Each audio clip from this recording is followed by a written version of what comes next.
Winter had teeth in Montana, the kind that bit through leather and found bone.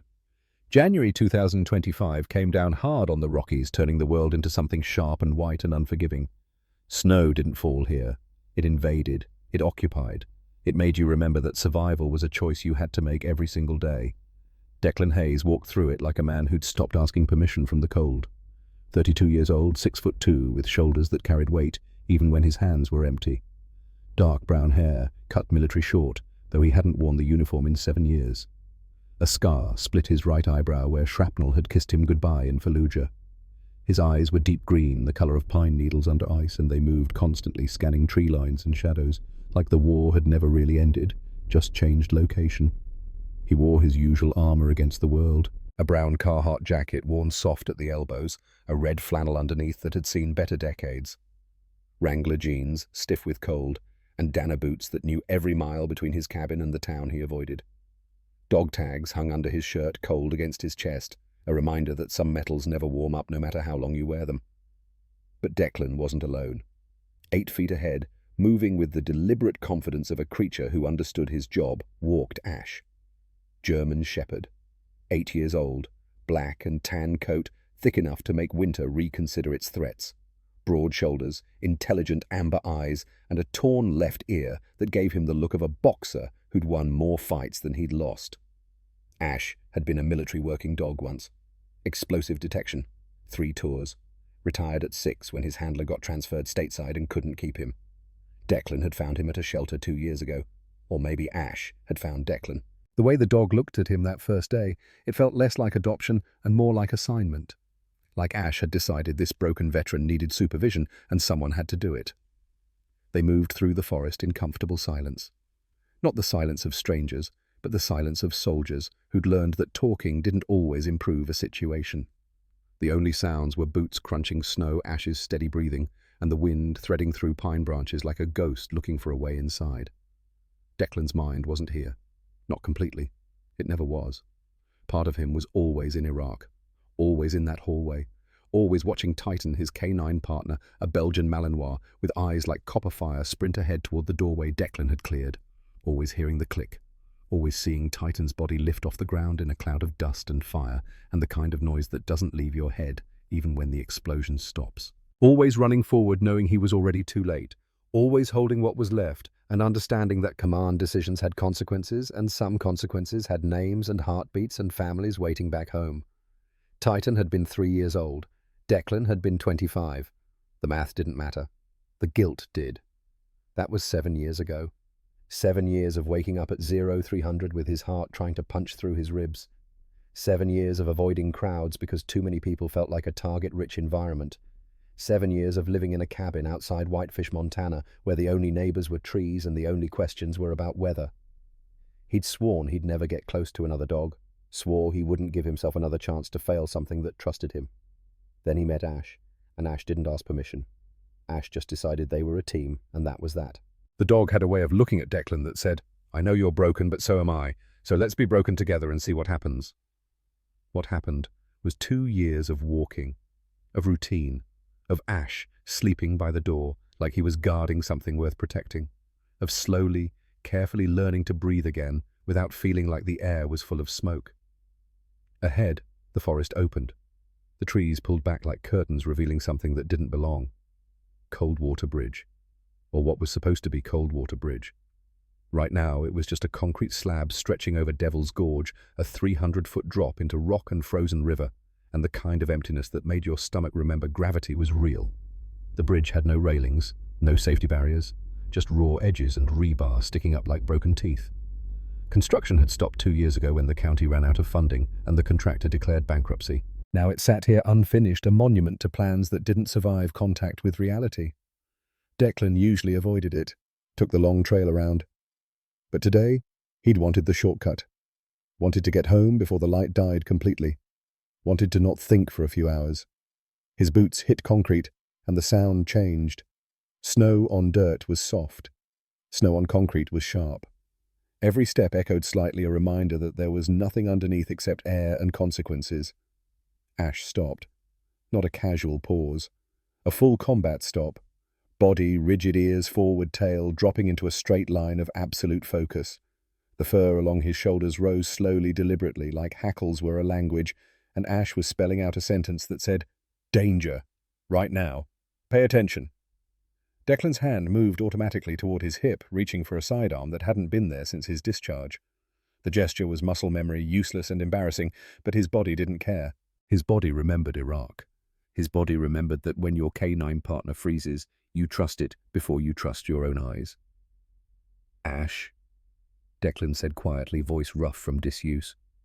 "What is it?"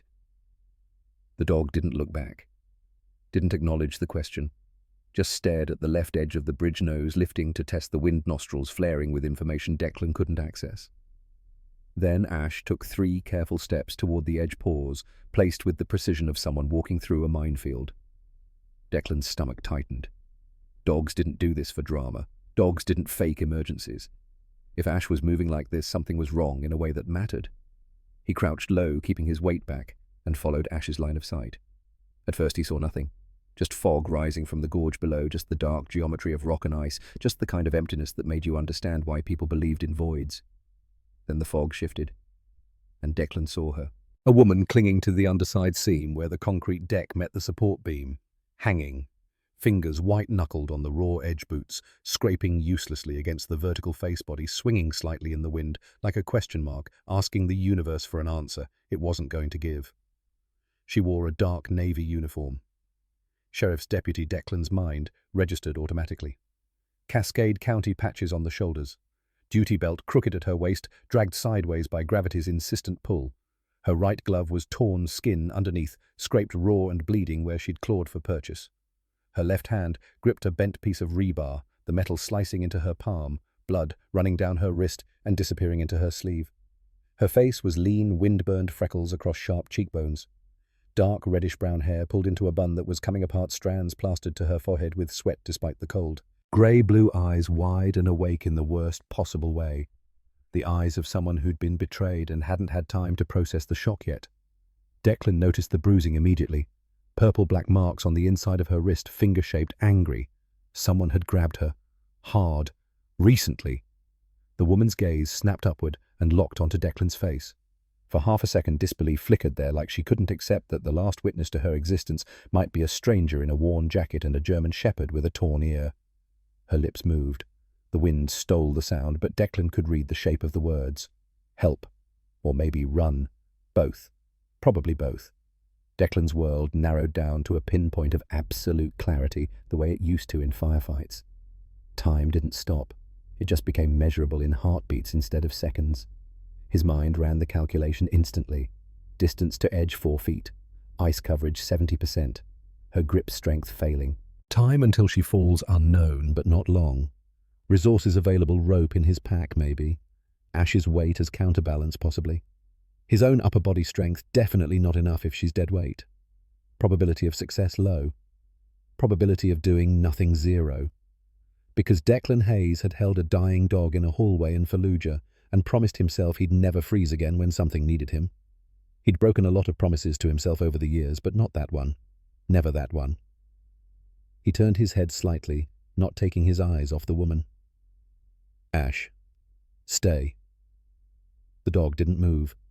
Just shifted his weight, planting his paws wider, like he'd already decided what was about to happen and was preparing to be useful. Declan lowered himself to his knees, slow and careful, testing the ice with each movement. The concrete was slick, treacherous, offering no forgiveness. He inched his torso toward the edge, keeping his center of gravity back, and felt his stomach roll as the drop opened up beneath him like a mouth. "Don't look down," his training whispered. But he had to look down, had to see her, had to make eye contact so she knew she wasn't alone. "Hey!" he called, voice carrying over the wind. Rough, unused to speaking, but steady. "Don't move. Just hold on." The woman tried to obey, pressed her forearm harder against the concrete seam boots, scraping for a foothold that didn't exist. Snowflakes landed on her eyelashes and melted. Her breathing came in short, ragged gasps, visible as clouds in the frozen air. "I'm coming," Declan said. Not a question, not a promise he wasn't sure he could keep. Just a statement of intent. His hand reached for her wrist, and the bridge, indifferent to heroism or hope or any human concept of fairness, stayed exactly what it was, an unfinished thing offering nothing but gravity and the long fall down. Behind him, Ash made a low sound. Not a whine, not a bark, something else. A vocalization that carried weight and urgency and the kind of ancient canine wisdom that said, "This matters. Do it right." Declan's fingers closed around the woman's wrist, just as her grip slipped. The sudden weight yanked him forward. His chest slammed against the concrete edge, air exploding from his lungs, and for a terrible half-second, he felt himself sliding boots, scraping uselessly for traction on ice that didn't care about friction or survival or second chances. The woman's body swung beneath the bridge deck, a pendulum of terror and fading strength. Her other hand lost the rebar fingers slipping on blood and frost, and her entire weight transferred to Declan's single grip on her wrist. He felt himself moving, sliding, the edge coming closer, his shoulder screaming where old shrapnel scars pulled tight, his mind flashing to tighten to failure to the specific way a life ends when you can't hold on. Then teeth sank into the back of his jacket. Ash.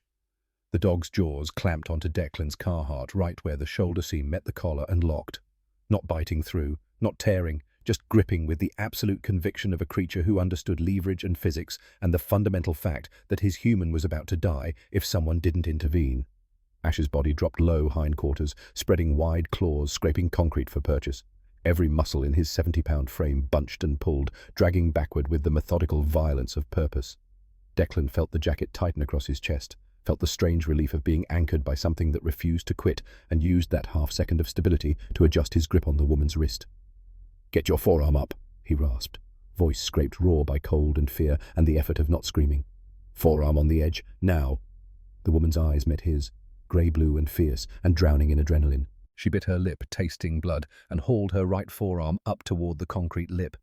It took 3 tries. Her muscles were shaking, strength bleeding out one tremor at a time. But on the third attempt, her elbow hooked the edge, and for the first time her weight shifted from pure hanging to partial bracing. Declan didn't let go. Couldn't let go. His fingers were welded to her wrist by fear and determination, and the simple fact that releasing meant watching her fall, and he'd already watched enough things fall in his life. Ash pulled harder. The dog's growl deepened into pure effort, a sound like grinding stone, and Declan felt himself sliding backward an inch, then another. Not much, not enough, but something. "Again," Declan commanded. "Get your chest higher." The woman gritted her teeth. Veins stood out on her neck. Her legs kicked once against the bridge face, searching for anything to push against, and found nothing. But she pulled anyway, dragging herself upward through sheer spite and the refusal to become a statistic. Her chest crested the edge. Then her second hand slapped onto the deck palm, smearing blood across snow. Declan shifted backward, using Ash's anchor to create leverage, and hauled. The woman's hips cleared the edge. Then her knees. Then, in a graceless, exhausted collapse that looked more like falling than climbing, she rolled onto the bridge deck and lay there gasping like she'd surfaced from deep water. For a moment, nobody moved. Declan stayed on his stomach chest, heaving Ash's teeth still locked in his jacket. The woman sprawled on her side, one hand pressed to her torn palm, the other shaking uncontrollably. Snow drifted down on all of them, soft and indifferent, like the universe was already moving on to the next disaster. Then Ash released Declan's jacket. The dog immediately shoved his nose into the woman's shoulder, sniffing hard, checking her over like she was now part of the pack and therefore his responsibility. His tail gave one uncertain wag as if to say, "You're okay. We're okay. This is fine. Everything's fine." The woman flinched at first, then let out a sound that might have been a laugh or a sob or both tangled together. She reached up with her good hand and touched Ash's head fingers threading into thick fur. "Your dog," she breathed, voice hoarse and cracking. "Your dog just saved my life." Declan pushed himself into a sitting position, every muscle in his shoulders screaming protest. He looked at Ash, who looked back with those amber eyes that always seemed faintly judgmental, like Declan was the irresponsible one in this partnership. "He does that," Declan said quietly. Then, surprising himself, he added, "He likes being right." The woman coughed, once winced, and forced herself into a sitting position. Her duty belt was twisted, her uniform jacket torn at the shoulder, and blood streaked down her wrist from the gash in her palm.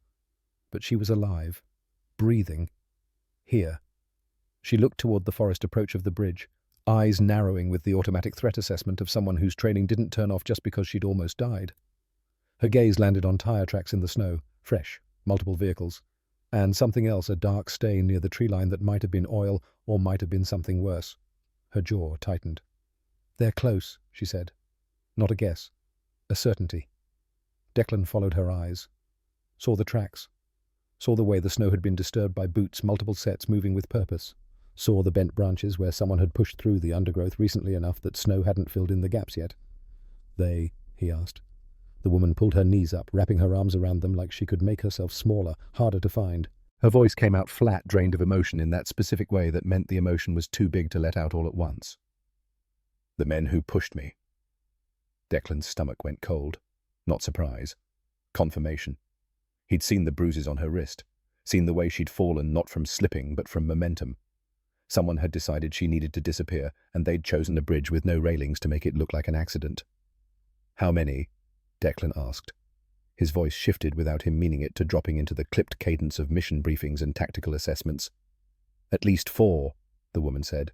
Maybe more. I didn't get a full count before. She gestured vaguely at the edge at the empty air at the long drop. She'd barely survived. Ash's ears swiveled forward. His body went rigid again, that same absolute focus from before, and a low growl rolled out of his chest like distant thunder. Declan heard it then. Boots on snow. Multiple pairs moving fast, not bothering to be quiet anymore. And voices low and urgent, the kind of voices that belonged to men who believed disappearance was a simple thing like crossing an item off a list. The woman's hand went to her holster. Her Glock was still there somehow, though the retention strap was undone and the grip was slick with half-frozen blood from her torn palm. "I'm Officer Kira Brennan," she said quickly, like names were currency, and she needed to pay him before things got worse. "Cascade County Sheriff's Department." "Declan Hayes," he replied. Then, gesturing to the dog, "That's Ash." Ash didn't look at them. He was watching the tree line like it had personally offended him. Kira tried to stand.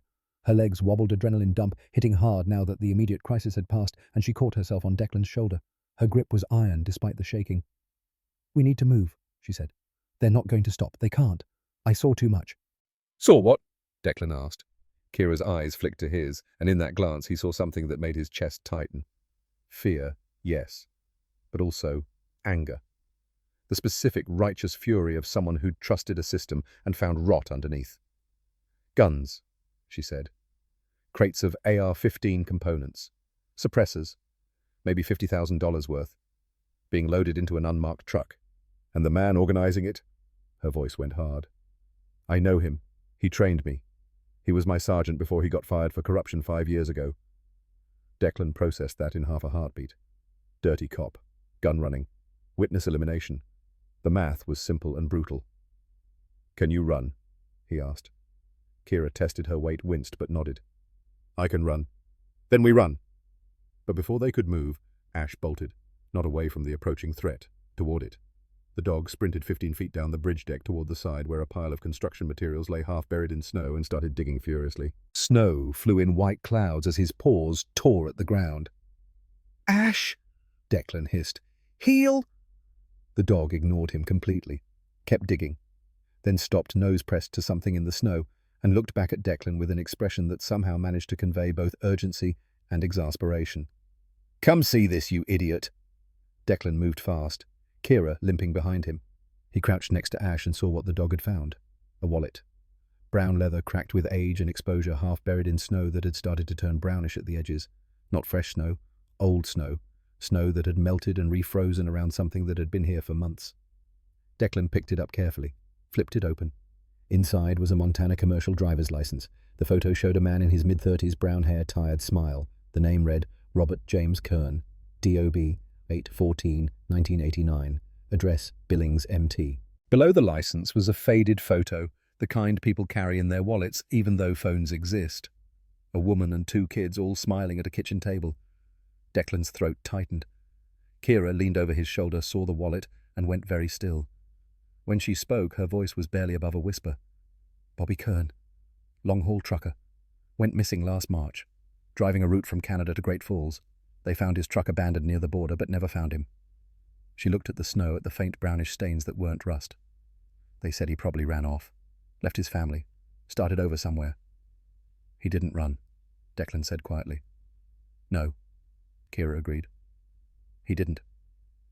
They both understood what they were standing on. Not just a bridge. A graveyard. A place where inconvenient people got erased and their families got told comfortable lies about fresh starts and running away. Ash whined softly, ears flat, and Declan realized the dog had known, had smelled death under the snow and decided it needed to be witnessed. "Good boy," Declan murmured, touching Ash's head. "Good boy." The voices were closer now, maybe 100 yards. Footsteps crunching through the forest, moving toward the bridge approach with the confidence of men who knew the terrain and didn't fear interruption. Kira pulled her radio from her shoulder mic, pressed the transmit button. Static burst out harsh and broken, then dissolved into white noise. She tried again. Same result. Just static hissing like a snake. "Jammed," she said, voice tight with frustration. "They're blocking the frequency." Declan's mind ran scenarios. No radio. No backup. Unknown number of hostiles. One injured officer. One unarmed civilian. One dog. The tactical math was bad, but Ash was already moving, not waiting for humans to finish their calculations. The dog trotted toward the far end of the bridge, toward where the tree line offered cover, and paused, looking back with an expression that clearly said, "Are you coming, or are you going to stand there until they shoot you?" "Your dog's smarter than both of us," Kira muttered. "Yeah," Declan agreed. "He usually is." They moved. Declan grabbed Kira's duty belt, looping his hand through it like a handle, and pulled her into motion. She stumbled once, caught herself, and then they were running, boots slipping on ice breath, clouding Ash leading the way like he'd mapped the escape route in his head already. Behind them, the voices reached the bridge. "There," someone shouted. Male, rough, mid-30s maybe. "She's still alive, I see tracks. How the hell did she get back up?" Another voice, thicker, slower, the tone of a man who disliked thinking. And then a third voice, calm and cold and patient as winter itself. "It doesn't matter how. Find her. And whoever helped her, they're a problem now too." That voice made Declan's skin crawl. It was the voice of someone who'd done this before. Someone who understood that killing was just a task like changing oil or filing taxes. Unpleasant maybe, but necessary. They reached the tree line as the first flashlight beam swept across the bridge behind them. Ash ducked under a low-hanging pine branch, and Declan and Kira followed, snow cascading down on them from disturbed branches. The forest swallowed them. For a moment there was only the sound of their breathing, harsh and rapid, and the distant crunch of boots on the bridge behind them. Kira leaned against a tree, pressing her injured hand against her chest, trying to slow the bleeding. Her face was pale, lips tinged blue from cold and shock. "I'm sorry," she said quietly. "You shouldn't be in this. You were just walking. You were just—" "Doesn't matter." Declan cut her off. His voice was flat, stripped of everything except the immediate present. "We're in it now." Ash pressed against Declan's leg, warm and solid and absolutely certain. The dog's amber eyes reflected the dim light filtering through the trees, and in that reflection, Declan saw something he hadn't seen in 7 years. Purpose. Not the kind the VA therapist talked about in their sessions. Not the kind you found in hobbies or routines or learning to live with ghosts. The simple, brutal purpose of keeping something alive that wanted to stay alive. Kira checked her Glock fingers, shaking. "I've got 9 rounds, that's it." "How many of them?" Declan asked. "I counted 4 before they jumped me, but there could be more." 4 to 3. Bad odds. Worse when one of the 3 was a dog and another was a civilian who hadn't fired a weapon since his discharge physical. But Declan had survived worse odds in Fallujah.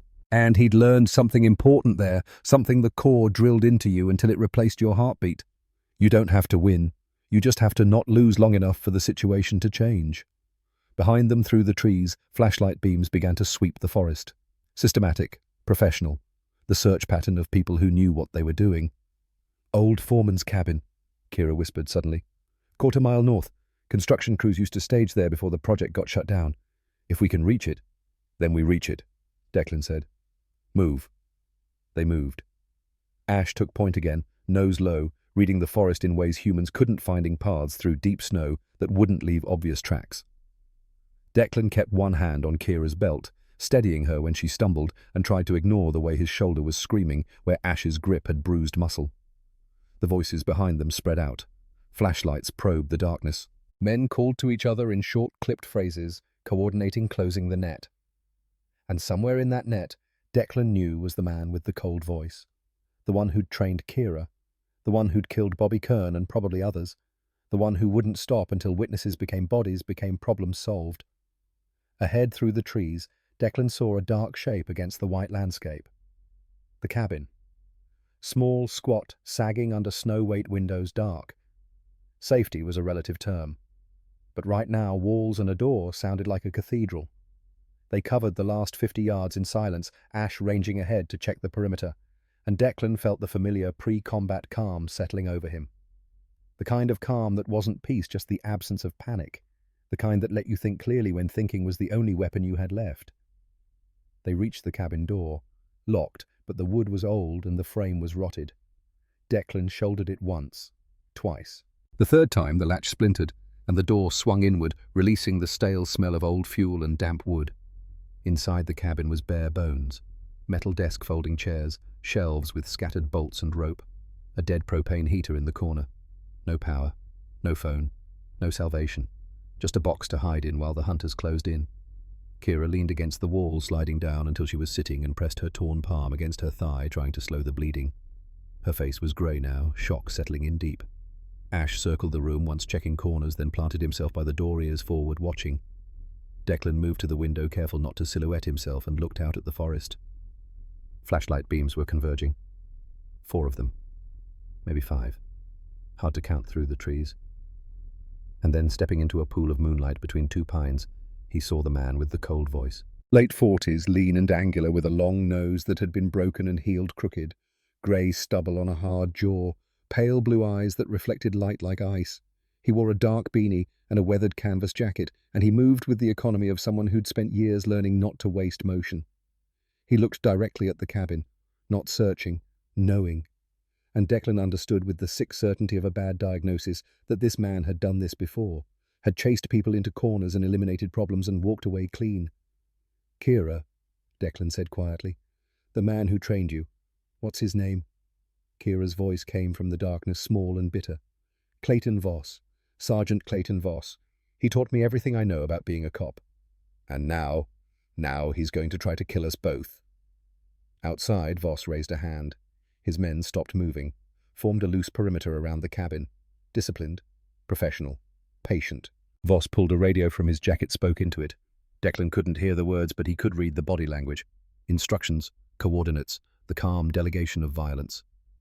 Then Voss looked at the cabin again, and even from this distance, even through the cracked window, Declan felt the weight of that gaze. It was the look of a man who'd already decided how this ended. The only question was whether anyone inside the cabin would be alive to disagree. Ash growled low and steady. Declan's hand went to his belt fingers, brushing the multi-tool he always carried. Not a weapon, but tools could become weapons if you needed them badly enough. Behind him, Kira chambered a round in her Glock. The sound was loud in the small space final as a door closing. "I'm sorry," she said again. "Don't be," Declan replied. "Not yet." Because sorry was for after you survived, after you made it out, after you got to look back and count the cost. Right now, sorry was a luxury they couldn't afford. Outside, Voss gave another hand signal. His men began to move toward the cabin. And inside, in the cold darkness, 3 souls waited for the door to break and the world to end or not end, depending on luck and skill and the stubborn refusal of a dog who'd already decided that his human wasn't allowed to quit. The hunt had reached the cabin, and the cabin, like the bridge before it, offered no promises, only choices, and the long, terrible wait to see which choice would matter. The cabin door hung crooked on its broken hinges, letting winter inside in thin drafts that made the shadows dance.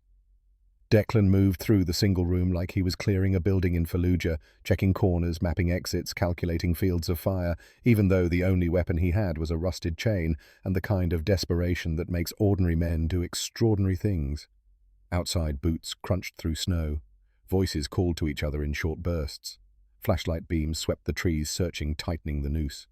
Kira leaned against the far wall, pressing her torn palm against her thigh, trying to slow the bleeding that had already soaked through the makeshift bandage.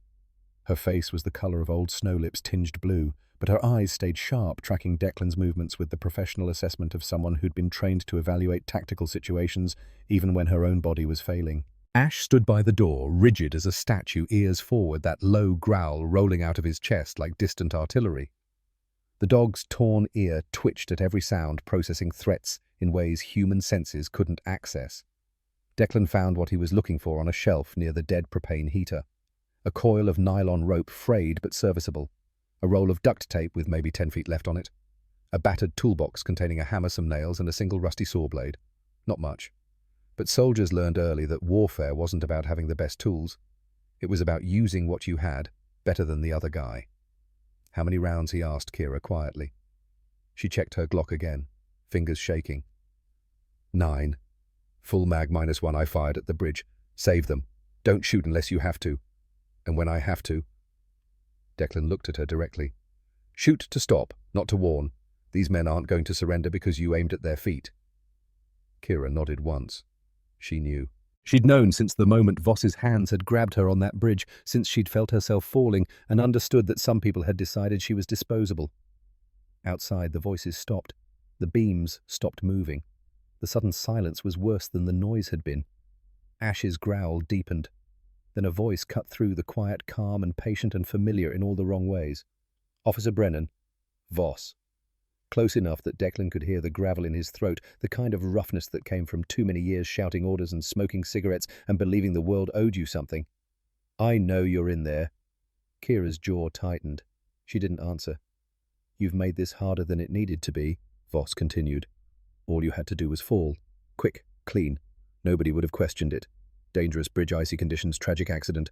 Your family would have gotten a flag and a memorial service. Very dignified. Declan felt Kira's rage from across the room, a physical thing that made the air feel heavier. But now, Voss said, and there was something almost regretful in his tone, now you've involved a civilian. And that dog, so it's messier, less dignified. But the ending's the same. Kira's hand went to her shoulder mic, an automatic gesture reaching for backup that wasn't coming. The radio at her belt was still dead, still hissing static, still broadcasting nothing but her own isolation. Sergeant Voss, she called out, voice steady despite everything. You trained me, you taught me the oath, to serve and protect, to uphold the law. You remember that oath? Silence. Then a sound that might have been a laugh. I remember lots of things, Brennan. I remember spending 20 years taking bullets for a paycheck that barely covered rent. I remember watching drug dealers walk because some lawyer found a technicality. I remember good cops getting buried while politicians gave speeches about reform. His voice hardened. I remember realizing the system was a lie, and the only people who won were the ones who stopped playing by rules that didn't apply to them anyway. So you became what you fought against, Kira said. No. I became smart. Declan was only half listening. The other half of his attention was on the cabin itself, reading it like a tactical problem. One door already broken. 2 windows small, frosted over. Wooden walls, old and dry. If they wanted to burn them out, they could. If they wanted to shoot through the walls, they could do that too. But Voss wasn't doing either.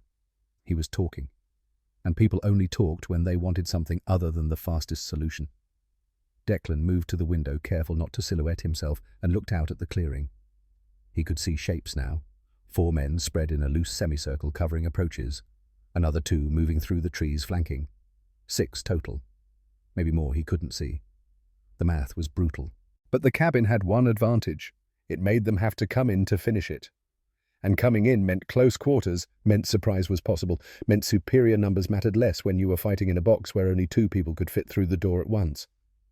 Declan turned to Kira. When I was in Iraq, we called it violence of action. His voice was quiet, meant only for her. You don't wait for the enemy to choose the moment. You choose it. You hit hard, you hit fast, and you make them react instead of act. We're outgunned, Kira said. We're outgunned if we sit here and let them decide when this starts. Declan grabbed the coil of rope, started measuring lengths. But if we make them come to us on our terms, we have a chance. Ash's ears swiveled, tracking a sound only he could hear. The dog's body tensed, muscles bunching. They're moving, Kira whispered. Declan worked faster. He stretched the rope across the doorway ankle height, secured it to a filing cabinet on one side and a support beam on the other. Tripwire. Basic. Effective if someone came in fast and didn't look down. He grabbed the duct tape, started wrapping it around the hammer handle, creating a grip. Not much of a weapon, but a hammer to the skull worked the same whether you were driving nails or driving men down. Kira watched him work, and something shifted in her expression. Recognition, maybe, or just the understanding that the quiet veteran in the worn jacket wasn't quite as civilian as he seemed. You're not just a hiker, are you? She said.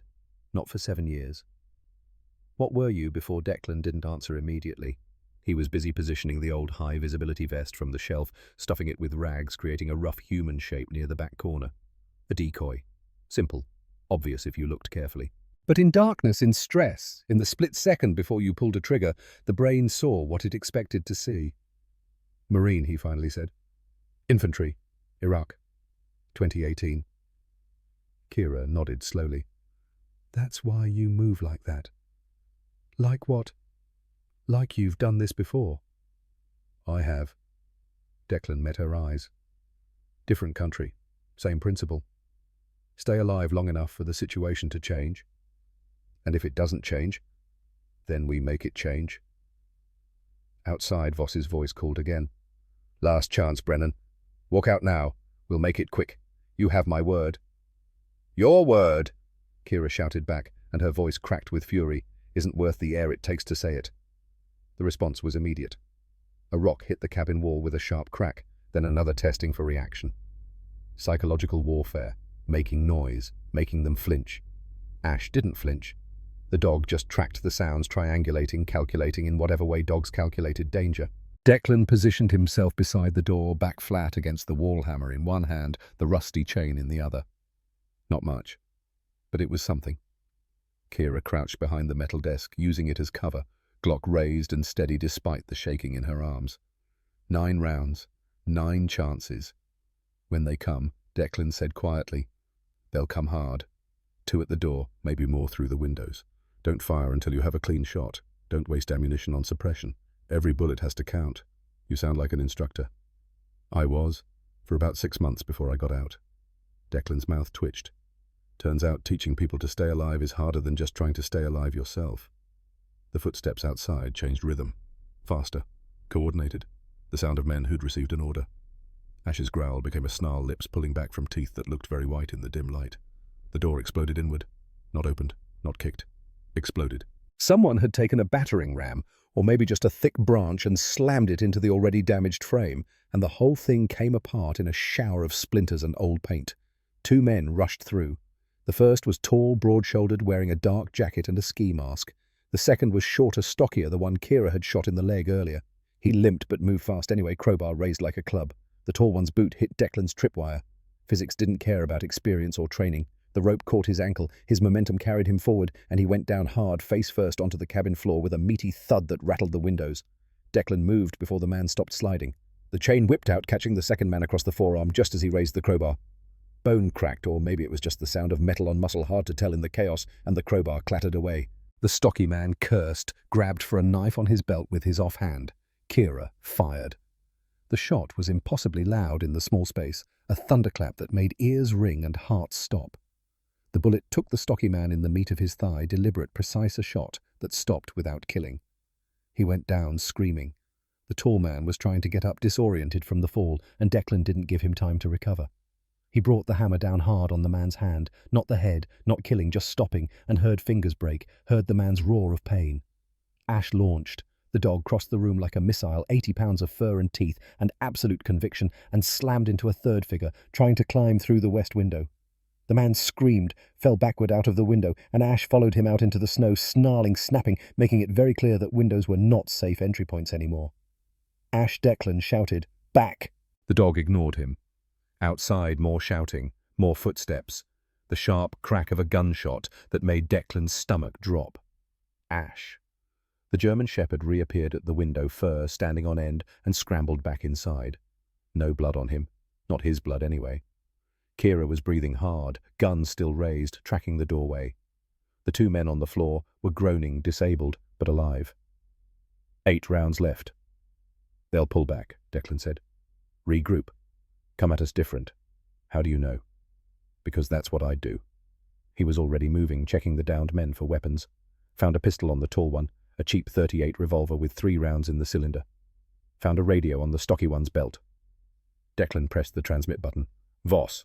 You there, static? Then I'm here. Your men are alive. Hurt but alive. Pull them back and we'll send them out. Silence. Long enough that Declan thought maybe Voss had decided his men were expendable. Then you military used to be. Thought so. You move like it. Voss's voice was thoughtful. Iraq or Afghanistan? Does it matter? Just curious. I was Army. 98 to 2010. Kosovo, Iraq. Did my time before I realized the real war was at home. Declan felt sick. The camaraderie in Voss's voice, the veteran-to-veteran recognition, it was poison wearing a familiar face. We're not the same, Declan said. No, Voss laughed, short and bitter. We both know what it's like to follow orders that get people killed. We both know the system doesn't give a damn about grunts once they're not useful anymore. Difference is, I stopped pretending the uniform made me a hero. The difference, Declan said quietly, is, I still know the difference between right and wrong. He dropped the radio. Didn't want to hear what Voss would say to that. Kira was searching the second man, pulling items from his pockets. Keys, wallet, and something else that made her go very still. A badge. Not a fake. Real. Cascade County Sheriff's Department, Silver Star, number 447. She held it up to the light hands, shaking, and read the name engraved on the back. Sergeant Warren Teague. Declan saw her face collapse, saw the betrayal hit her like a physical blow. You know him. He's my dispatcher. He's the one who took my call when I reported finding the crates. Her voice broke. He's the one who told me backup was coming. Understanding settled like ice in Declan's chest. Teague wasn't just dirty. He was the inside man. The one who'd told Voss exactly where Kira was. The one who'd made sure no real backup would ever arrive. The one who'd probably helped Voss evade investigation for years. How deep does this go? Kira whispered. Deep enough that you were a threat just by existing. Ash whined. The dog was at the broken window again, body rigid, staring out at something in the darkness. Declan moved to look. The men outside had pulled back. Voss and his remaining crew were gathered near the trucks, just visible through the trees. They were passing something between them. Bottles, rags, Molotov cocktails. They're going to burn us out, Declan said flatly. Kira joined him at the window, saw what he saw, and her face went hard. Then we run. Where they've got us surrounded, we don't run away. We run at them. Kira checked her Glock again, mental calculation written on her face. 8 rounds, 4 targets we can see. If we hit them before they throw those bottles, that's suicide. You have a better idea. Declan didn't. His mind raced through scenarios. Stay here, burn. Run into the forest, get hunted. Try to fight through 6 armed men with a hammer and 8 bullets. The math was impossible. Then Ash growled a new sound and trotted to the back wall of the cabin. Scratched at a particular board. Looked back at Declan with an expression that somehow managed to communicate, pay attention, you're missing something. Declan knelt beside the dog, examined the wall. The boards here were different, newer, recently installed, and behind them a gap. Not a door, not a window, just a hole in the wall where someone had started a repair and never finished. Big enough for a person to squeeze through if they didn't mind splinters and tight spaces. Ash, you. Brilliant Declan didn't finish the sentence. He was already prying at the boards using the hammer's claw to pull nails. Kira understood immediately. Where does it lead? Don't know. Don't care. It's not here. The boards came away with squeals of protest. Behind them was darkness and the smell of old wood and the faint whisper of wind that meant it opened to the outside somewhere. Outside, a bottle shattered, not thrown at the cabin, just broken to test the flame. Orange light flickered between the trees.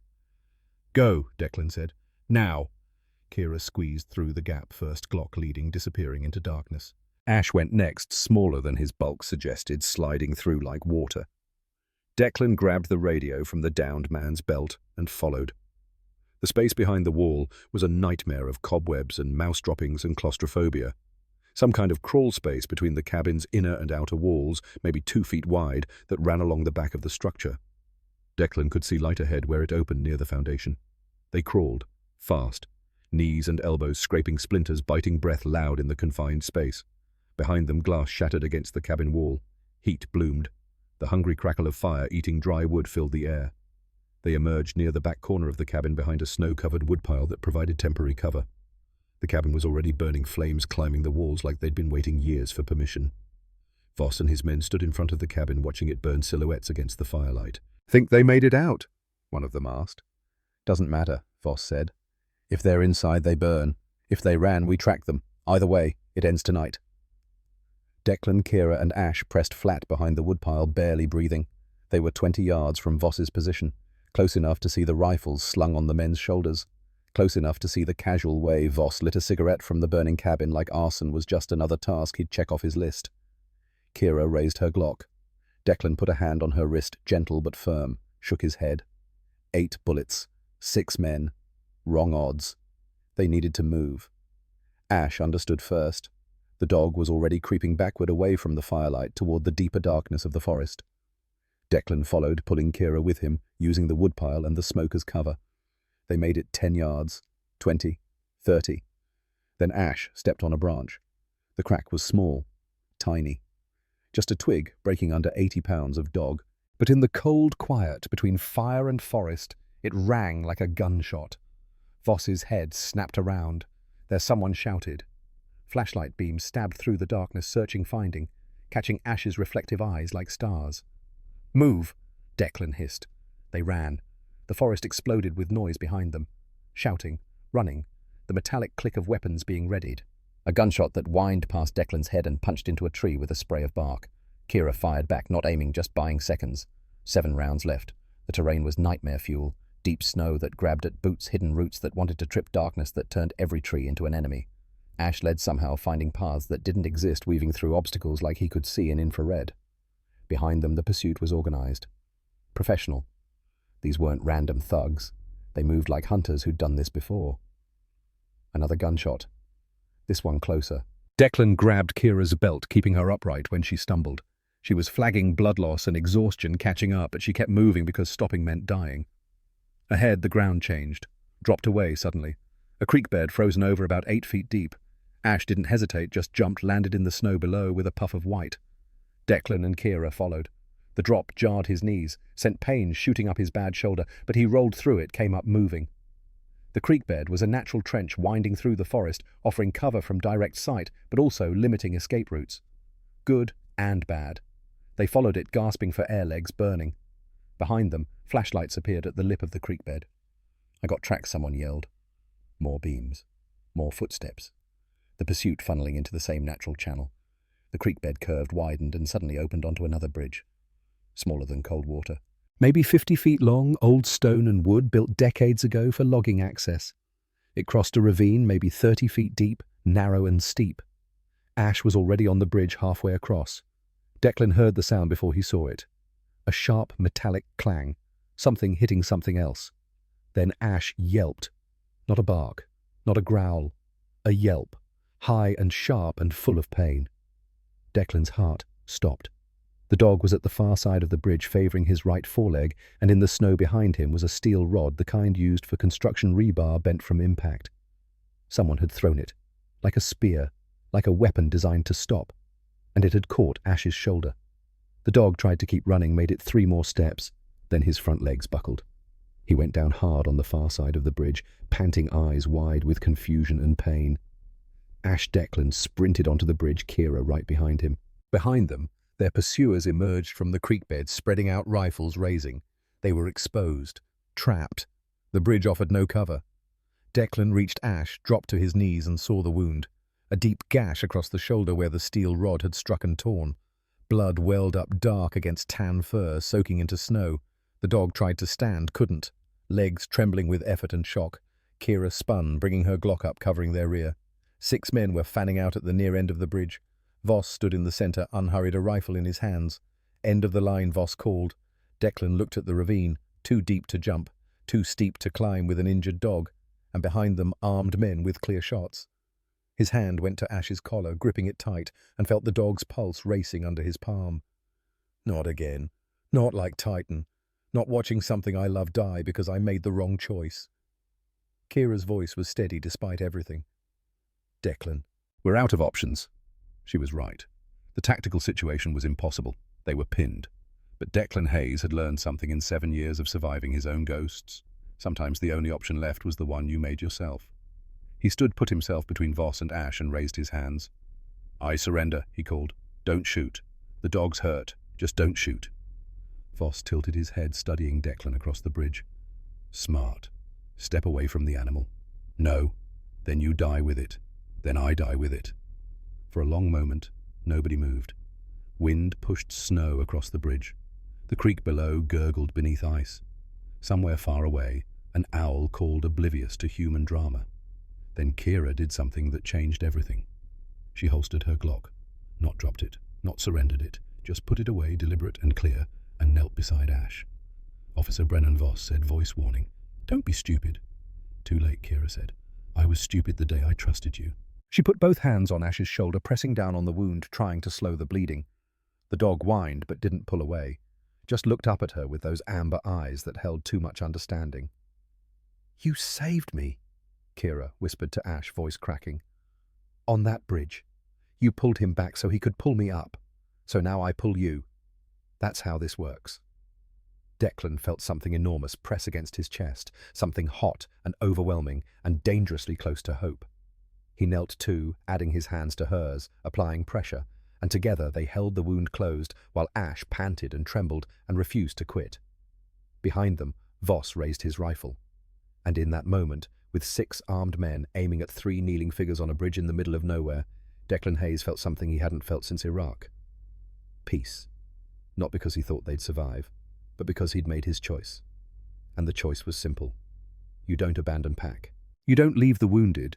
You don't save yourself by sacrificing the ones who saved you. If that meant dying on a bridge with a dog and a cop he'd met 2 hours ago, then that's what it meant. Last chance, Voss called. Move away from the dog. Kira and Declan stayed exactly where they were. Voss's finger moved to the trigger, and then the sky opened up with light. Not metaphorical, not spiritual. Actual blinding white light that turned night into noon, accompanied by a roar so deep it vibrated in your chest like a second heartbeat. A helicopter, coming in low and fast from the south searchlight, sweeping the forest like a sword of God. Voss's men scattered, diving for cover rifles, swinging up toward the new threat. The loudspeaker boomed. "This is Montana Highway Patrol. Drop your weapons. You are surrounded." But they weren't. Not yet. It was one helicopter, one searchlight. A threat, yes, but not an overwhelming force. Voss understood that immediately. He brought his rifle back to the bridge, aiming not at Declan or Kira, but at Ash. "If I can't have a clean ending," Voss shouted over the rotor noise, "I'll take a messy one." Declan moved without thinking, threw himself over Ash's body, becoming a shield, deciding in that split second that if someone was going to bleed on this bridge, it would be him. The rifle cracked, but the bullet didn't hit Declan. It hit the snow beside him, a warning shot that kicked up a white spray. Because another helicopter had appeared. Then another. 3 total. Not just highway patrol. Search and rescue. Maybe even FBI, hard to tell in the chaos of lights and noise. And from the first helicopter, a rope was descending. Then another. Dark figures in tactical gear, fast roping down, hitting the ground with professional efficiency. Voss looked around, calculating, and in his face, Declan saw the exact moment the man realized his war was over. The rifle lowered. Hands went up. And one by one, his men followed suit. It was over. Kira collapsed beside Ash, hands still pressed to the wound, and started crying. Not loud, not dramatic. Just tears running down her face while she held pressure and whispered, hold on, just hold on." Declan found himself doing the same, crying. When was the last time Iraq? The funeral for Titan he'd attended alone. He couldn't remember, but it was happening now. Tears cutting warm tracks down cold cheeks while his hands stayed firm on Ash's shoulder. A medic appeared beside them, woman, competent face, carrying a trauma kit. "I've got him," she said. "You did good. You kept pressure. You did good." Declan couldn't let go. His fingers wouldn't release. "Sir," the medic said gently, "let me help him. I'm good at this." Kira's hand found Declan's arm, pulled him back, and together they stood stumbling, exhausted, covered in blood that wasn't theirs, and watched as the medic worked on Ash with quick, sure movements. State troopers were everywhere now, securing the scene zip, tying Voss and his men, reading rights in voices that meant business. One trooper approached them. Sergeant by the stripes, barrel-chested grey at the temples. Officer Brennan Kira nodded weakly. "We got your GPS signal. Took us too long to triangulate, but we found you." "Are you injured?" "The dog," Kira said. "Save the dog. Ma'am, we need to." "The dog first," Kira repeated, and there was so much steel in her voice that the sergeant just nodded. Declan looked back at Voss, who was on his knees in the snow, hands bound, surrounded by troopers. Their eyes met across the distance. Voss smiled. Faint. Bitter. The smile of a man who'd lost but couldn't quite accept it yet. "You got lucky," he called. Declan didn't smile back. "No, I got help. There's a difference." The medic was loading Ash onto a litter, securing him with straps. The dog's eyes were half closed now, sedated or just exhausted, but his tail twitched once when Declan's hand touched his head. "He's stable," the medic reported, "but he needs surgery. We need to airlift him." "Then airlift him," Declan said. "Sir, you should come too. You're both in shock." "With him," Declan interrupted. "I go with him." The medic looked at Kira, who nodded. "With him," Kira agreed. "Both of us." The helicopter ride to Kalispell Regional Medical Center was loud and bright and full of people doing important things to keep Ash alive. Declan sat in a jump seat, hand on the dog's litter, while Kira sat across from him, IV in her arm color, slowly returning to her face. Through the window, he could see the forest falling away, the burning cabin becoming a small orange dot, the bridge where they'd almost died becoming just geography. Below in the snow, troopers were processing the scene, arresting Voss, securing evidence, beginning the long, bureaucratic process of turning violence into paperwork. But up here in the helicopter, none of that mattered. Up here, there was just a dog who'd saved a veteran and a cop who'd saved the dog, and a veteran who'd learned that sometimes the only way to heal old wounds was to refuse to let new ones become permanent. The medic leaned close. "Your dog's going to make it. Vet's waiting at the hospital. He's going to be fine." Declan nodded. Couldn't speak. Kira reached across the narrow cabin, her hand finding his. And they flew toward morning, toward surgery, toward the uncertain future where consequences would have to be faced and statements would have to be given and the full weight of what had happened would crash down on them. But that was tomorrow's problem. Tonight they'd survived. And survival, Declan was learning, was sometimes the only victory that mattered. The cave smelled like old stone and animal fear. Declan pressed his back against the rough granite wall, feeling the cold seep through his jacket and into his spine. Ash lay at his feet, bandaged shoulder rising and falling in shallow breaths that whistled slightly through clenched teeth. The dog's eyes stayed open, watching the cave entrance with the stubborn vigilance of a soldier who refused to accept that the war might be over. Kira sat across from them, her torn uniform jacket wrapped tight around her shoulders, radio clutched in her bloody hands like a prayer that wouldn't be answered. The static hiss had become a soundtrack to their survival, white noise, punctuated by her failed attempts to break through the jamming signal. Outside, the Montana winter pressed down with the weight of a collapsing ceiling. Snow fell harder now, thick flakes that blurred the world into watercolor strokes of white and grey. Through the narrow mouth of the cave, Declan could see the forest, the bridge in the distance, and the moving lights of Voss's men as they searched in expanding circles. It was 5:17 in the afternoon. The sun was dying behind the mountains, bleeding out in shades of orange and purple that made the snow look like it was on fire. In another hour, full darkness would come, and darkness changed everything. "How long do you think we have?" Kira's voice was quiet, scraped raw by cold and exhaustion, and the kind of fear that settled into your bones and made a home there. Declan didn't answer immediately. He was watching Ash, watching the way the dog's breathing had steadied over the past 20 minutes. The way the bleeding had slowed to a dark seep through the bandages Kira had fashioned from her uniform shirt. The knife wound was deep but clean. The blade had missed the major arteries by millimeters, missed the shoulder joint by even less. Luck. Or maybe something else. Maybe the universe occasionally remembered that some creatures deserved better than they got. "Until they find the blood trail," Declan said finally. Ash left a path. "We tried to cover it, but in this light with this much snow," he shook his head. "An hour. Maybe less." Kira looked down at her radio again, pressed the transmit button with her thumb. Static answered, patient and endless. "This should be working," she muttered. "Even with the jammer, the GPS beacon should be pinging. Someone should be tracking it." Her voice cracked slightly. "Someone should be looking for me." "Maybe they are," Declan offered, though he didn't believe it. He'd learned in Iraq that rescue was a myth you told yourself to keep moving.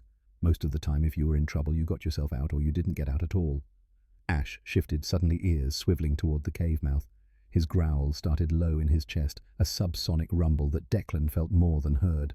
"Company," Declan whispered. They went silent. Breathing slowed. Hearts hammered too loud in their own ears. Outside, branches cracked. Snow crunched under boots that weren't trying to be quiet anymore. Voices carried through the frozen air. "Blood trail goes this way. Male. Young. The one they'd heard earlier, the one Kira had shot in the leg."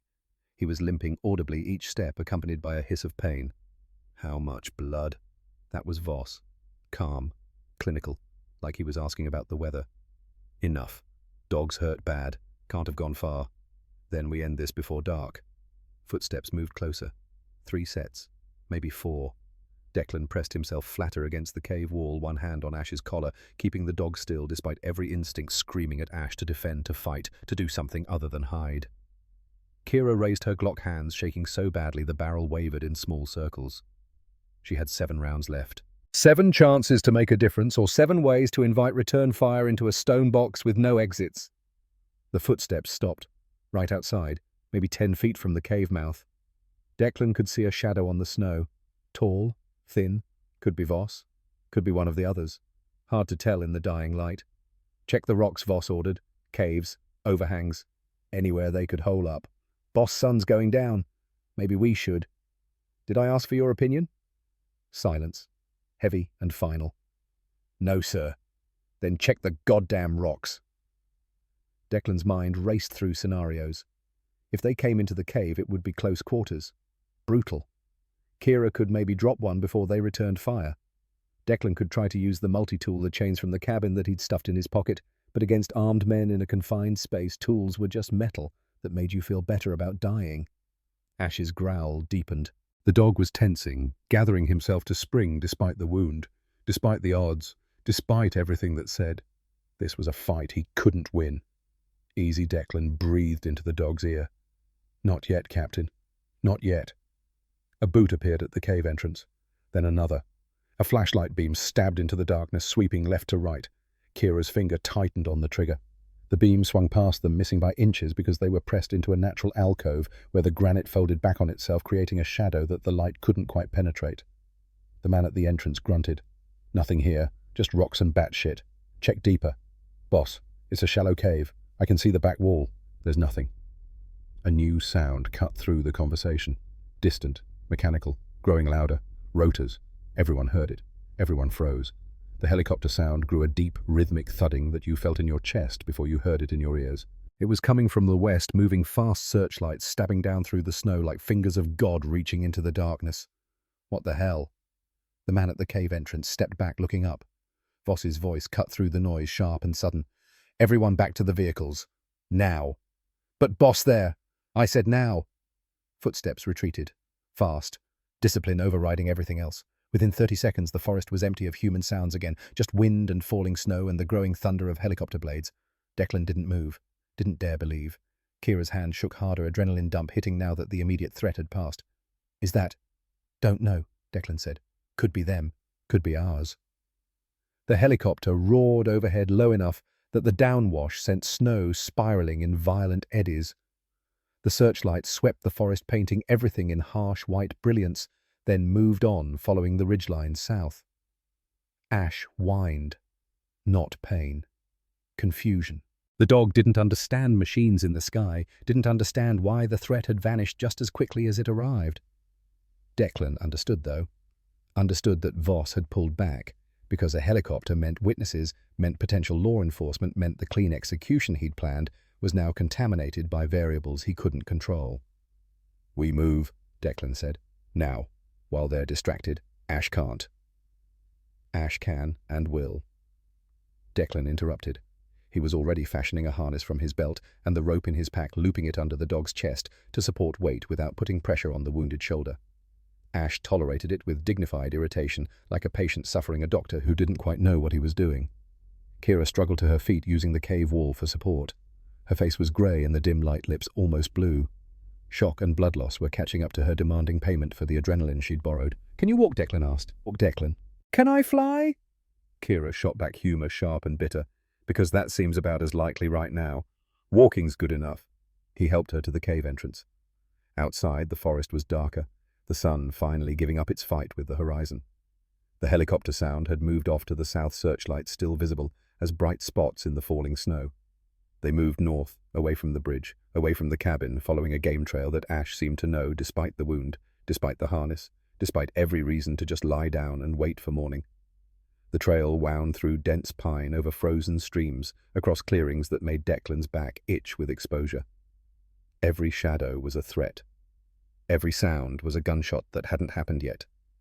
The PTSD that lived in his nervous system was screaming, now convinced that the woods were full of dangers he couldn't name. But Ash kept moving, so Declan kept moving. Kira stumbled twice.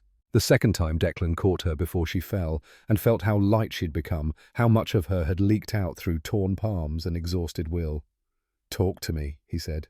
Stay here. I'm here, she muttered. Where else would I be? You'd be surprised. She laughed once, a sound with no humour in it.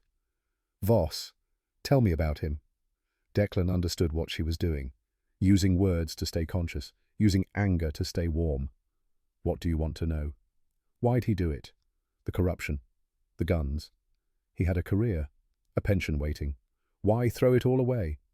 Declan had heard this question before, in Iraq, in VA waiting rooms, in his own head at 3 in the morning when sleep wouldn't come. Some men need to matter, he said quietly, need to feel like they're bigger than the system. Being a cop wasn't enough for Voss. He wanted to be the one with power, real power, the kind that comes from controlling life and death, not just enforcing traffic laws. He taught me everything, Kira said. How to clear a room, how to talk down a domestic, how to write a report that would actually hold up in court. Her voice cracked. He was a good cop once. Maybe. But good cops don't stay good when they stop believing the law applies to them too. Ahead, Ash stopped, ears forward, nose testing the wind. Declan's hand went to his pocket fingers closing around the multi-tool. Not much of a weapon. But it was sharp, and sharp could be enough if you were desperate and lucky. What is it? Kira whispered. Then Declan heard it too. Engines, multiple vehicles, coming from the east where the old logging road cut through the forest. They dropped behind a fallen pine, pressing into snow, watching. 3 trucks emerged from the tree line. Big Ford F-250s, dark paint, no plates. They moved in convoy formation, headlights cutting through the snow, and pulled to a stop in a clearing about 100 yards from where Declan and Kira hid. Doors opened. Men got out. Declan counted 7. All armed, all moving with the casual confidence of people who owned this moment. Voss stepped out of the lead truck. Even from this distance, even in the darkness, Declan could see the way the other men deferred to him. Could see the way he moved economic and certain like a man who'd done this calculation 100 times and knew exactly how it ended. Voss pulled out a radio, spoke into it. His voice carried faintly on the wind. Unit 2, what's your position? Static. Then South Ridge, no visual on targets. Unit 3, creek bed, same, no contact. Voss was quiet for a moment. Then all units pull back to Rally Point Alpha. We're changing strategy. One of the men near Voss, the tall one with the crowbar, spoke up. Boss, we got them cornered. Why pull back now? Voss turned to look at him. Even from a distance, Declan could see the way the man physically recoiled. Because Voss said, voice carrying cold and clear, that helicopter means someone called in a search. Could be Forest Service, could be State Police, could be nothing. But I don't take chances when the odds change. He looked around at his men. We wait until full dark. Then we finish this clean. What about the... Voss's hand moved faster than Declan expected. 1 second the tall man was talking. The next Voss had him by the collar face, inches away. You question me again, Voss said quietly, and you'll be in a hole next to Bobby Kern. Are we clear? The man nodded frantically. Voss released him, smoothed down his own jacket and turned back to the trucks. 1 hour, he told the group. Rest up. Check your weapons. When we go back in, I want this done right. The men dispersed. Some leaned against trucks smoking. Others checked their rifles, the metallic click of magazines and bolts carrying through the still air. Kira's breathing had gone shallow beside Declan. He looked over and saw her eyes were closed, face pale as the snow. Kira. No response. Kira, stay with me. Her eyes fluttered open. Tired. I know, but not yet. Ash crawled forward, pushing his nose against Kira's hand. The dog whined softly, a sound of concern that almost sounded human. Kira's fingers moved weakly, touching Ash's head. Your dog keeps saving me. He's got good taste in who to save. She smiled faintly. Then her eyes focused past Declan, widening. Look. Declan turned.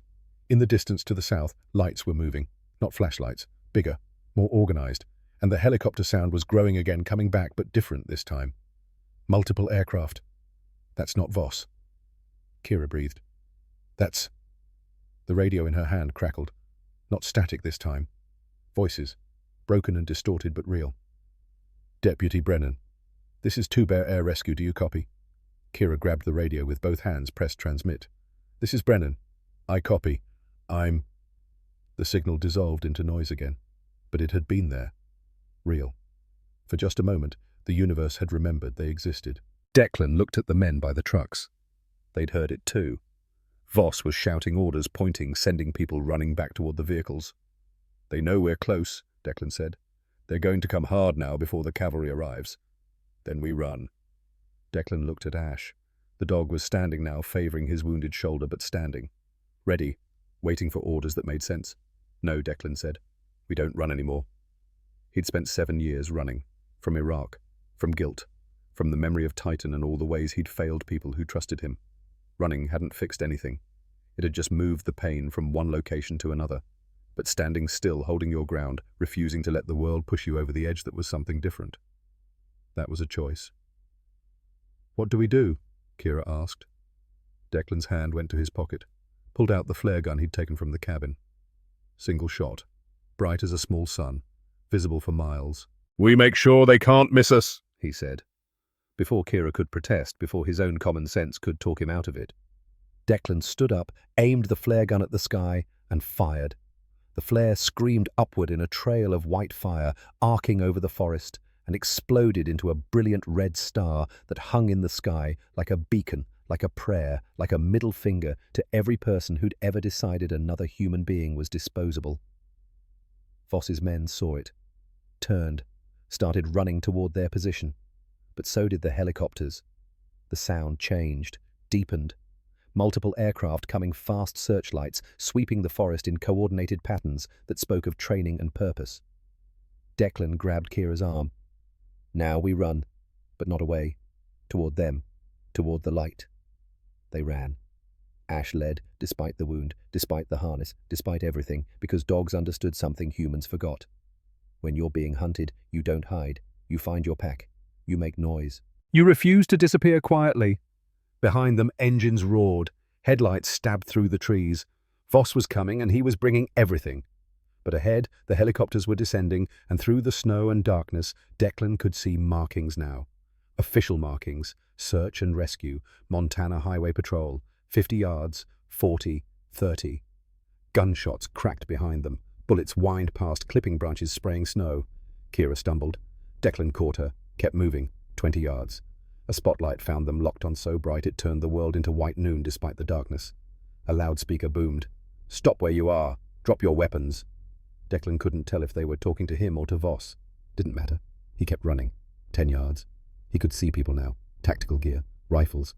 A wall of authority that made his chest tight with something that felt dangerously close to hope. 5 yards. Ash crossed into the light, first limping but unbowed. Then Kira half carried by Declan. Then Declan himself stepping over the invisible line between hunted and safe, between dying and not dying, between one kind of life and another. Behind them, Voss's voice cut through the chaos. "Everyone down! Everyone!" The rifle fire that answered him wasn't from his men. It was warning shots, controlled bursts that kicked up snow in front of the advancing trucks, and suddenly Voss's convoy was stopping, doors opening, men putting hands on heads in the universal language of surrender. Declan collapsed to his knees in the snow, still holding Kira and Ash pressed against his leg like an anchor. A paramedic was already moving toward them. Woman mid-30s, dark hair under a helmet, eyes sharp and kind. Her hands were on Ash, first professional instinct, recognizing the most critical patient. Knife wound Declan managed. Shoulder. Deep butt. "I've got him," she said. "You did good with the bandage." Another medic was working on Kira, checking vitals, starting an IV, talking to her in the calm, steady voice of someone who'd seen worse and knew that worse was survivable. State troopers were everywhere now, moving past them toward the trucks, toward Voss weapons raised commands echoing through the forest. Declan watched as Clayton Voss was pulled from his vehicle, hands zip-tied behind his back, forced to his knees in the snow. The man's face was blank. No anger, no fear. Just the cold acceptance of someone whose calculations had finally failed him. A trooper approached Declan, tall, barrel-chested grey at the temples, sergeant's stripes. "Sir, are you injured?" Declan shook his head. "The officer, and the dog. They need. They're being treated. What's your name?" "Declan Hayes." "Mr. Hayes, can you tell me what happened here?" Declan looked at Kira, who was conscious now, arguing weakly with the medic about whether she needed to be airlifted. Looked at Ash, who was tolerating the female medic's examination with stoic patience. Looked at the lights, the people, the organized chaos of rescue that he'd stopped believing in 7 years ago. "We survived," Declan said quietly. "That's what happened." The sergeant nodded like he understood that some stories were too big to tell all at once. "We'll need a full statement," he said, "but that can wait. For now, let's get you somewhere warm." The helicopter ride to Kalispell Regional Medical Center was a blur of noise and light, and the steady mechanical breathing of the aircraft. Declan sat in the back, Ash secured on a medical litter beside him, Kira strapped into a seat across the narrow cabin IV bag, swinging with the aircraft's motion. Through the window, Declan could see the forest falling away, the bridge disappearing into darkness, the whole nightmare geography becoming small and manageable from 1,000 feet up. A medic leaned close, shouting over the rotor noise. "Your dog's stable. Surgeon's waiting at the hospital. He's going to be fine." Declan nodded. Couldn't speak, something enormous and hot pressing against the back of his throat. Kira reached across the cabin, her hand finding his. Her grip was weak, but present. "Thank you," she said. Declan shook his head. "Ash saved you. I just held on. You both did." Her eyes were bright wet. "You both saved me." The medic was working on Ash now, adjusting the IV, checking vitals, and the dog bore it all with the patience of a creature who'd decided these humans were acceptable and therefore worth tolerating. Below, the lights of Kalispell appeared. Civilization. Order. The world that kept turning even when individual worlds ended. The helicopter began its descent. 6 months later, Declan stood on Coldwater Bridge and felt the difference. Railings now, stainless steel, waist-high, solid. Safety barriers that would have saved lives, would have prevented falls, would have made the whole nightmare impossible. But that wasn't the only difference. The bridge had been renamed. A wooden plaque mounted on stone at the entrance read, "Brennan Hayes Memorial Bridge, dedicated July 2025, in honor of courage and second chances, sponsored by Cascade County Sheriff's Department and the Montana Veterans Foundation." Beside him, Kira leaned against the railing, looking down at Devil's Gorge. She wore civilian clothes now, jeans, a fleece jacket, hiking boots. Her detective's shield was clipped to her belt, gold instead of silver, earned through testimony that had brought down not just Voss, but an entire network of corruption that had roots in 3 counties. "Still weird," she said, "seeing our names on a bridge." "Yeah," Declan agreed. Ash stood between them, head up, ears forward, watching the tree line with professional interest. The dog's shoulder had healed perfectly. The scar was hidden under thick fur, and the only sign that anything had ever happened was a slight hesitation when he put weight on that leg in the morning. The vet had called it a miracle. Declan called it Ash being too stubborn to let a knife wound define him. Behind them, the sounds of construction echoed. The county had finally secured funding to complete the bridge properly, and workers were finishing the approach roads, installing lights, making it safe, making it different. "Voss's trial starts next month," Kira said quietly. "Prosecutor says we're looking at 35 years minimum. Conspiracy, murder in the first degree for Bobby Kern, and 2 others they found buried near the bridge site. Weapons trafficking, the list goes on." "Good," Declan said. "Teague took a deal, 15 years for testimony against Voss. Also good." They were quiet for a moment, watching the river far below, watching the way the water moved over rocks, indifferent to human drama. "I've been thinking," Kira said, "about what you said that night, about some men needing to matter." "Yeah, I think that's true. But I also think some of us need to matter in the right way. Need to build instead of destroy. Need to save instead of—" She trailed off, gesturing vaguely at the gorge, at the memory of falling, at all the ways life could end when someone decided you were inconvenient. Declan nodded. "That what you're doing? With the task force?" After the incident, Kira had been promoted to detective and put in charge of a new anti-corruption task force. She'd spent the past 6 months systematically cleaning house, rooting out officers who'd forgotten that the badge was a responsibility, not a license. "Trying to," she said. "Some days are easier than others. They usually are." Ash's tail wagged once, a sharp, efficient movement that meant he'd seen something interesting. Declan followed the dog's gaze and saw a van pulling into the parking area at the bridge approach. His van. Custom-built with kennels in the back and Second Chance Canine Academy painted on the side in bold letters. The passenger door opened, and 3 more German shepherds jumped out, followed by their handlers, all veterans, all working through their own versions of PTSD, all learning that sometimes the path forward involved teaching a dog to trust you while you learned to trust yourself. Declan had started the academy 4 months ago. The VA had helped with funding. The Wounded Warrior Project had provided grants. But mostly it ran on the simple principle that broken people and broken dogs could fix each other if you gave them time and space and purpose. "Your students are here," Kira said. "Yeah." Declan whistled once, sharp and clear, and Ash immediately trotted toward the van, ready to begin the day's work. Kira pushed off the railing. "Dinner tonight. I'm buying. You bought last time, then you can buy next time. We'll make it a tradition." Declan smiled. Actual smile, not the ghost of one he'd been wearing for 7 years. "Deal." She started to walk away, then paused, turned back. "Declan." "Yeah. I'm glad you were on that bridge." He thought about that. Thought about all the coincidences and choices and random chance that had put him on an unfinished bridge on a January afternoon when a woman he'd never met was falling and a dog he'd almost didn't adopt was there to catch him when he started falling too. "Me too," he said. Kira nodded once, then headed toward her truck, leaving Declan alone on the bridge. Not alone. Never alone. Ash was already back, having delivered the students to the training area, and now the dog sat at Declan's feet, looking up with those amber eyes that always seemed to say, "Ready when you are." Declan reached down, scratched behind Ash's torn ear. "You know what, Captain?" he said quietly. "I think we're going to be okay." Ash's tail wagged twice. Agreement. Or maybe just satisfaction at finally getting through to the slow human he'd been assigned to supervise. Below them, the river kept moving. Above them, clouds gathered and dispersed. Around them, the forest breathed and grew and forgot about the winter that had tried to kill 3 lives on an unfinished bridge. But the bridge was finished now, and so, in a way, were they. Not fixed, not perfect, but finished with running, finished with hiding, finished with believing that survival was the same thing as giving up. Declan took one last look at the plaque with their names on it, then turned and walked back toward the van, toward his students, toward the work of teaching others that sometimes the only way out is through, and sometimes through requires a dog with a torn ear and a heart too big for its chest. Ash followed as he always did, leading the way even when he was following, protecting, even when he was the one who'd been wounded, refusing to quit even when quitting would have been easier. Behind them, Coldwater Bridge stood solid and complete, connecting 2 sides of a gorge that had tried to become a grave. But bridges were funny things. They didn't just connect places. Sometimes they connected people to second chances. And second chances, Declan was learning, were worth every scar you collected along the way. The sun broke through the clouds as they drove away, painting the snow in shades of gold and promise.